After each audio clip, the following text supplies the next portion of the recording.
رب سے جڑنے کا سفر۔ شہریار کی امی کی طبیعت کافی حد تک سنبھل چکی تھی، مگر ڈاکٹر نے ابھی بھی گھر جانے کی اجازت نہیں دی۔ انہوں نے نائلہ کی ٹینشن لی تھی۔ اس کے سسرال والوں نے بھاری بھرکم جہیز کا مطالبہ کر دیا تھا، حالانکہ وہ جانتے تھے کہ اس گھر میں صرف ایک شہریار ہی کمانے والا ہے، جس کی وجہ سے گھر کے اور ان کی پڑھائی کے اخراجات مکمل ہو رہے ہیں۔ اماں، میں کہہ رہا ہوں آپ انکار کر دیں۔ جن کی بھوک مال ہو وہ کہاں کسی کی بیٹی کو عزت دے سکتے ہیں؟ ہماری بہن کوئی گری پڑی چیز نہیں ہے کہ اس کے لیے رشتوں کی کمی ہو۔ یہ بات شہریار نے ماں کو ہارٹ اٹیک ہونے سے چند دن پہلے کہی تھی۔ کیسے کر دیتی وہ رشتہ ختم؟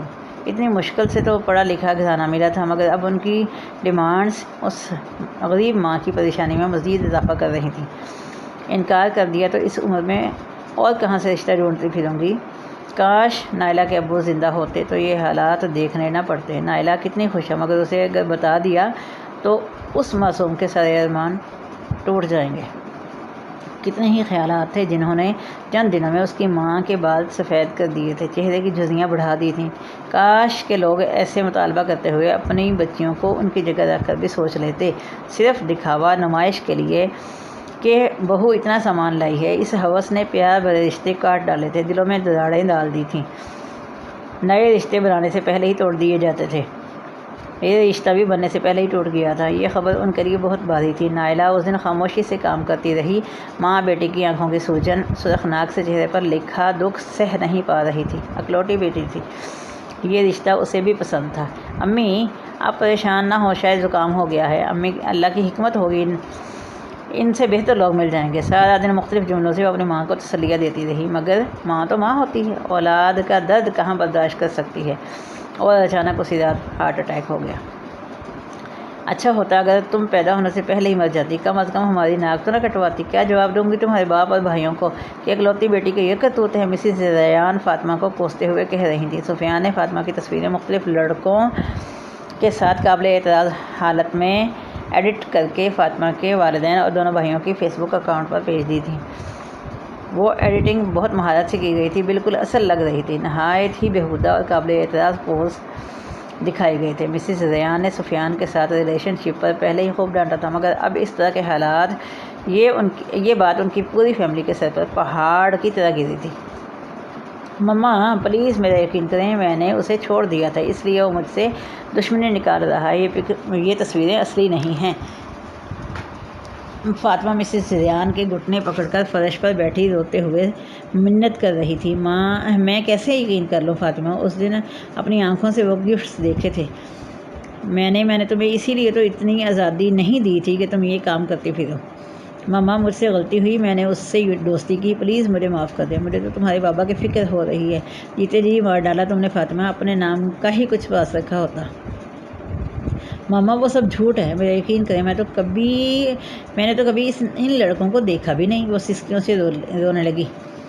میری نظروں سے دور ہو جاؤ فاطمہ، وہ تصویریں دیکھ کر تو مجھے خود پر گھن آ رہی ہے، کیسی اولاد کو جنم دیا میں نے۔ مسز ریان نہایت توہین آمیز لہجے میں فاطمہ کے ہاتھوں کو جھٹکتے ہوئے بولی۔ کتنی ہی دیر بے یقینی سے ماں کے اس لہجے کو دیکھتی رہی۔ جیتے جی مار ڈالا تم نے فاطمہ، اپنے نام کا ہی کچھ لاج رکھا ہوتا۔ اچھا ہوتا اگر تم پیدا ہوتے ہی مر جاتی۔ وہ تصویریں دیکھ کر مجھے خود پر گھن آ رہی ہے، کیسی اولاد کو جنم دیا میں نے۔ مسز ریان کے یہ الفاظ اس کے کانوں میں گونج رہے تھے۔ سر میں درد کی شدت بڑھ گئی تھی اور وہ لڑکھڑاتے ہوئے کھڑی ہوئی اور تیزی سے اپنے کمرے کی طرف بھاگی اور دروازہ بند کر کے اس کے ساتھ پشت لگا کر نیچے بیٹھ گئی۔ چہرے کو دونوں ہاتھوں سے چھپا کر سسکیاں لینے لگی۔ کیا کر دیا سفیان تم نے؟ میری زندگی برباد کر دی۔ کاش میں نے تم سے دوستی نہ کی ہوتی، کاش میں نے تمہیں اپنی تصویریں نہ دی ہوتی۔ میں تمہیں کبھی معاف نہیں کروں گی۔ وہ روتے ہوئے خود سے کہی جا رہی تھی۔ بابا، بھائی، کیسے سامنا کروں گی ان کا؟ کیسے بتاؤں ان کو کہ یہ سب سچ نہیں ہے؟ اس کا درد سے پھٹتا سر اور سسکیاں پورے کمرے میں گونج رہی تھیں۔ اسے اس وقت اس گناہ کی شدت کا احساس ہو رہا تھا۔ کاش وہ پہلے جان جاتی کہ نامحرم سے دوستی کرنا کتنا بڑا خسارہ ہے۔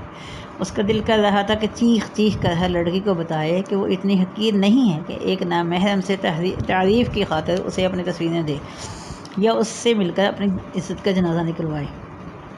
کاش کہ یہ نازک لڑکیاں کچی عمر کے جذباتی پن کو کنٹرول کرنا سیکھ جائیں، ورنہ یہ غلطیاں انسان کی پوری زندگی کیسے برباد کر دیتی ہیں۔ کاش کہ وہ جان لیں کہ جس مرد نے بیوی بنانا ہوتا ہے وہ شادی سے پہلے حوث پوری نہیں کرتا۔ کاش کہ وہ جان لیں کہ اللہ نے انہیں کتنا قیمتی بنایا ہے، صاف ستھرا، پاکیزہ، سیب میں بند موتی کی طرح، جو ہر ایک کو دکھانے کے لائق نہیں ہوتا۔ کیوں کیا میرے ساتھ آپ نے ایسے؟ میں تو توبہ کر رہی تھی۔ قدرت آپ کی پیاری بندی ہے، اس نے کہا تھا کہ آپ سب گناہ معاف کر دیتے ہیں، پھر ایسا کیوں ہوا میرے ساتھ؟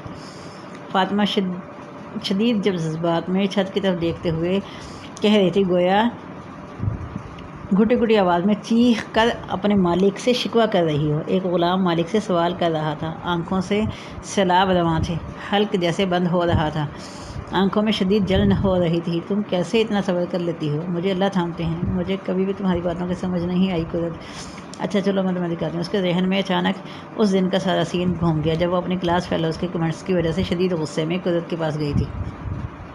وہ جھٹکے سے اٹھی، قرآن پاک الماری کھولی، اس میں سے بیگ نکالا، بیگ سے کتابیں نکال کر بیڈ پر پھینکیں جیسے وہ کچھ ڈھونڈ رہی ہو۔ اچانک اس کے ہاتھ رک گئے، اس نے بہت احتیاط سے وہ سفید چمکتی جلد والی کتاب نکالی، اسے دیکھنے لگی۔ تمہیں پتہ ہے قدرت، مجھے تمہارا یہ قرآن بہت پسند ہے۔ میں نے آج تک ایسا قرآن نہیں دیکھا جس طرح سے تم نے اس میں مختلف آیات میں اپنے لیے ریمائنڈر رکھے ہوئے ہیں، آسان ترجمے کے ساتھ۔ کلرفل آیات مجھے بہت اٹریکٹ کرتی ہیں۔ یہ میری محبت ہے فاطمہ، بہت پیار سے سجایا میں نے اور تیار کیا ہے، میری سالوں کی محنت ہے، ہر لمحہ ساتھ رکھتی ہوں۔ تم تب تک نیک نہیں بن سکتے جب تک تم اپنی محبوب ترین چیز قربان نہ کر دو۔ یہ آیت تم نے اس دن مجھے سنائی تھی، اس نے مسکراتے ہوئے قدرت سے کہا۔ وہ یقیناً مذاق کر رہی تھی، مگر قدرت العین یکدم سنجیدہ ہو گئی، آنکھوں میں نمی اتر آئی، چہرے کا رنگ بدل گیا۔ کچھ دیر خاموشی کے بعد وہ، یہ میری طرف سے تمہارے لیے فاطمہ، تم اسے رکھ لو، جب بھی ٹوٹنے لگو، جب بھی دنیا سے تھک جاؤ، جب بھی اللہ کی یاد آنے لگے، جب بھی کسی سوال کا جواب چاہیے ہو، اسے کھول کر پڑھ لینا۔ فاطمہ یک گھبرا گئی۔ میں تو چھیڑ رہی تھی قدرت، یہ تو تمہاری محبوب چیز ہے، میں کیسے لے سکتی ہوں؟ تم تب تک نیک نہیں بن سکتے، تم تب تک بھلائی نہیں پا سکتے، تم تب تک اللہ کی محبت نہیں پا سکتے، اس کا قرب نہیں پا سکتے جب تک تم اپنی محبوب ترین چیز میں سے خرچ نہ کر لو۔ محبوب اللہ کے لیے اپنی محبوب چیز قربان کرنا، قرآن پاک۔ فاطمہ کے ذہن میں اس دن والی ساری گفتگو گم گئی تھی۔ اس وقت ہی یہ سب ذہن میں آنا اس بات کا اشارہ تھا کہ رب چاہتا تھا کہ اس سے رابطہ کیا جائے۔ اس کے ہاتھ یکدم ٹھنڈے پڑ گئے، جسم میں ایک لہر دوڑ گئی۔ مجھے اپنے سوال کا جواب چاہیے، مجھے جواب دیں اللہ۔ آنسو بہنے لگے، کانپتے ہاتھوں سے وہ سفید چمکتی ہوئی جلد والا قرآن کھولنے لگی۔ اس کے سامنے سورۃ النحل کا آخری صفحہ کھلا تھا، اس کی آخری آیات کلر میں تھیں۔ اس کی نظر خوبصورت رنگ پر پھسل گئی۔ اللہ کا فرمان اس کے سامنے تھا، اور اگر تم بدلہ لو تو جتنی تمہارے ساتھ زیادتی کی گئی ہے اس کا بدلہ لو۔ اگر تم صبر کرو تو یقیناً وہ صبر کرنے والوں کے ساتھ ہے۔ صبر کرو، اور تمہارا صبر نہیں ہے مگر اللہ تعالیٰ کی توفیق سے۔ تم ان پر غم نہ کرو اور نہ تمہارا دل تنگ ہو اس سے جو چالیں چلتے ہیں۔ یقیناً اللہ تعالیٰ ان کے ساتھ ہے جو اس سے ڈر گئے ہیں، اور ان لوگوں کی جو نیکی کرنے والے ہیں۔ اس کے رونگٹے یکدم کھڑے ہو گئے، اسے ایسا لگا جیسا کسی نے اس کے پاؤں تلے زمین کھینچ لی ہو۔ اس کا دل مٹھی میں بھنس گیا، ٹانگوں سے جان نکل گئی۔ وہ بیڈ پر دھڑام سے بیٹھ گئی اور اس میں کھڑے ہونے کی اب سخت نہ تھی۔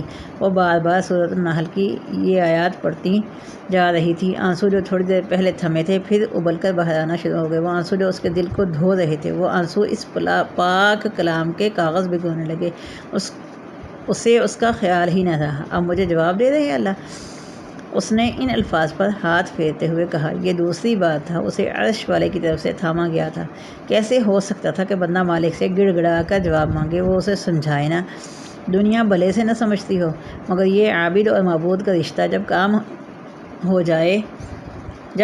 ہو جائے پھر ایسے ہی آسمان کی طرف سے تسلیاں ملتی ہیں، جھولی بھر بھر کر محبت ملتی ہے۔ اسے بھی یقین نہیں آ رہا تھا جب اس کے اتنے پیارے رشتے اس سے بدگمان ہو چکے تھے، اسے نفرت کی نگاہ سے دیکھ رہے تھے۔ وہیں کوئی تھا جس نے اسے نہیں چھوڑا تھا، جس نے اس اندھیرے کمرے میں پیار سے دلاسا دیا تھا۔ اسے یکدم اپنے دل میں اللہ کی محبت محسوس ہوئی۔ آپ چاہتے ہیں نا میں صبر کروں اللہ؟ میں کروں گی، مگر پلیز مجھے بتائیں کیا یہ میرے گناہ کی سزا ہے؟ کیا میری توبہ قبول نہیں ہوئی؟ مجھے جواب چاہیے۔ اس نے روتے ہوئے کہا، ایک ساتھ ہی کئی اوراق پلٹ دیے۔